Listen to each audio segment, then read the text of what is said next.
and the story continues. The same hands that fed the billionaire's family were the ones thrown out into the rain when they found out I was carrying their son's child. But while the man from New York blocked my calls, his best friend opened his front door. I'm on a mission to show that our stories carry weight.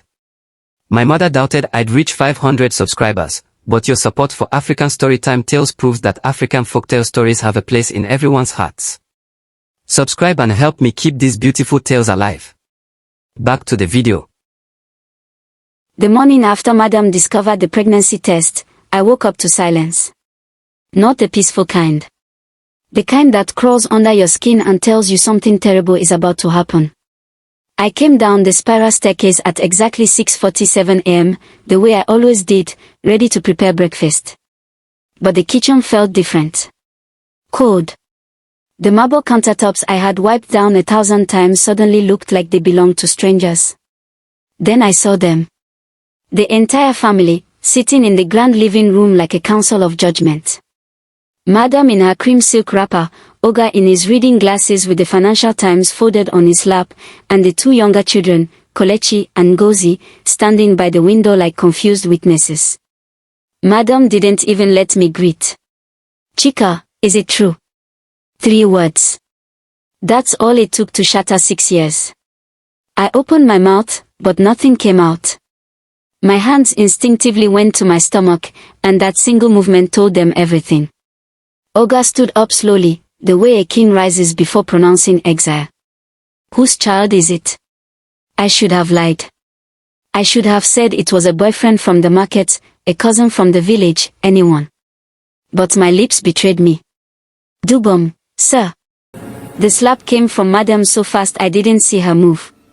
My ear rang. My cheek burned. But worse than the pain was the look in her eyes. Not anger. Disgust. You serpent. You viper. We brought you into this house. We fed you. Clothed you. Sent money to your mother every Christmas. And this is how you repay us? By seducing our son. Madam, I didn't seduce. Shut up. Shut your filthy mouth. Oga raised his hand, and Madam went quiet, but her chest was heaving like a wounded lioness. He turned to me, his voice calm, surgical. Dubom is in New York building his future. A future you will not destroy. You have 1 hour to pack your things and leave this house. If you ever contact him again, if you ever come near this family, I will make sure you regret the day you were born. 1 hour. 6 years reduced to 60 minutes. I climbed those stairs for the last time, my legs shaking, my vision blurred with tears I refused to let fall in front of them. I pulled out the old Gonomosgo bag from under my bed and started throwing in my clothes. The pink blouse Dubom bought me on my birthday. The slippers Ngozi gave me last Easter. The Bible Madam handed me when I first arrived, telling me to always pray for the family. I left the Bible on the bed. As I zipped up the bag, I heard my phone buzz. A message from Dubom's number. My heart leapt. Finally. Finally, he was going to fix this. I opened it. Chika, my parents told me everything. I can't deal with this right now. I'm focused on my career. You need to handle this on your own. Please don't contact me again. I read it 3 times. Then I threw the phone against the wall and watched it shatter. By 8:15 a.m., I was standing outside the black gate I had entered as a hopeful 17-year-old girl. The security man, Uncle Joseph, couldn't even look at me as he opened it.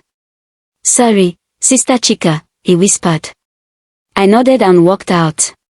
The rain started almost immediately, as if the sky had been waiting for my disgrace. Heavy, angry drops that soaked through my wrapper and turned the red dust road into rose-colored streams. I had 3,000 naira in my purse. No plan. No place to go. My mother's voice echoed in my head from years ago, Chika, this family is your blessing. Don't disgrace us. I had become the disgrace. I wandered through Enugu like a ghost. Past the bustling upbeat market where traders shouted prices and motorcycles honked. Past the row of food vendors frying akra, the smell making my stomach turn. passed the church where I used to attend Sunday service in my borrowed best dress, pretending I was part of the family upstairs in the VIP section. By afternoon, I found myself at a small canteen near Abakpa. I ordered a plate of rice and stew I couldn't finish. The woman serving me looked at my swollen eyes and soaked clothes. "Sister, you need help." I shook my head and paid her with trembling fingers. "Where do you go when the only home you knew locks you out? When the man who whispered promises in the dark now sends rejection through text? When your womb carries a child the world has already decided to hate?" I sat on a bench outside a closed pharmacy as the evening shadows grew long. My phone was dead. My body was exhausted. My heart was a stone. Then I heard my name. Chika. I looked up, and there he was. Emeka. Standing in front of me in a simple shirt and jeans, his car parked across the street, his face a mixture of shock and something else I couldn't name. "What are you doing here? What happened?" I tried to speak, but the words stuck in my throat like thorns. So I just looked at him, and he saw everything. He saw the bag at my feet. The rain-soaked wrapper. The swollen cheek from Madam's slap. The exhaustion in my eyes. "Come," he said quietly, picking up my bag. "Emeka, I can't." "Come." It wasn't a request. It was a rescue. He led me to his car, a modest Toyota that smelled like air freshener and old newspapers. He didn't ask questions. Didn't demand explanations. He just drove. We stopped at a small house in Independence Layout. Neat. Simple. A compound with a mango tree and a short fence. "This is my place," he said, turning off the engine. "You're staying here tonight. Emeka, people will talk. Your family, Dubom's family, everyone will. Let them talk." He looked at me then, really looked at me, and I saw something I hadn't seen in months. Protection. The kind that doesn't run to New York when trouble comes. Inside, the house was clean and warm. He showed me to a small room with a bed, a standing fan, and a framed picture of his late mother on the wall. "Rest," he said. "I'll make something to eat." I sat on the edge of the bed, unable to process what was happening. This man, Dubom's best friend, the quiet one who always greeted me respectfully in the kitchen, the one I barely noticed because I was too busy chasing gold, had just pulled me out of the gutter. 20 minutes later, he brought me a plate of jollof rice and chicken. Simple. Hot. Perfect. I ate in silence while he sat across from me, watching. "They threw you out," he finally said. It wasn't a question. I nodded. "Because of the pregnancy." I stopped chewing. "Dubom told you?" "No. But I know him. I know his family. And I know you." He leaned forward, his elbows on his knees. "I've been knowing you, Chika. For 2 years now." My heart stumbled. "Emeka, what are you saying?" He stood up slowly and walked to the window, his back to me. "You remember that day in the kitchen, when you were singing while cooking? That Igbo worship song your mother taught you? You didn't know I was standing by the door. You were so lost in that song, so free. I stood there for 10 minutes just watching you, and I thought, this is the woman I want to build a life with." I couldn't breathe. "But you were looking at Dubom. Always Dubom. With his New York accent and designer shoes and big promises. I'm just the boy from the village who repairs generators and hustles for contracts." So I stayed quiet. I stayed in my place. He turned to face me, and his eyes were wet. "But I can't stay quiet anymore, Chika. Not when you're out there in the rain carrying a child that should be protected. Not when the man who should be holding you is blocking your calls from America. Emeka, stop. You don't know what you're saying. I'm carrying another man's child. Your best friend's child. I know exactly what I'm saying." He walked toward me, knelt down in front of where I sat, and took my hands. In our tradition, when Odogwu sees Achalugo in trouble, he doesn't ask who put her there. He doesn't check if she's worthy. He just protects. He just loves. Tears fell down my cheeks, hot and relentless. You deserve someone whole, Emeka. Not broken. Not carrying shame. You're not broken. You're bent by people who don't know your worth. But I see you, Chika. I've always seen you. He wiped my tears with his thumb, gentle, careful. Stay here. Not as a housemaid. Not as a guest. Stay as the woman I will honor. The woman I will protect. The woman I will love the way our fathers loved in the old stories, when love was not about money but about covenant. I wanted to say yes. God, I wanted to fall into those arms and let someone else carry the weight. But fear held my tongue. What will people say? What will Dubom say? Dubom is in New York. I'm here. And people will always talk, Chika. But their words won't feed you. Their opinions won't cover you when the rain falls. I will. He stood up and pulled me to my feet, his hand still holding mine.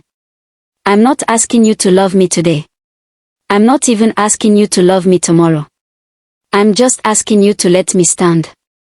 Let me be the Odogwu you never knew you needed. And in that small living room, with the scent of jollof rice still in the air and the sound of evening crickets outside, something shifted. Not love. Not yet. But hope. The kind that grows in the cracks of broken hearts. I slept that night in a bed that wasn't mine, under a roof held up by a man who asked for nothing but gave everything. And for the first time in weeks, I didn't cry myself to sleep. But as morning came and sunlight streamed through the curtains, I heard my phone buzz. Emeka had bought me a new one the night before, and only one person had the number. My mother. Chika, what is this I'm hearing? You've disgraced us. Don't come back to this village.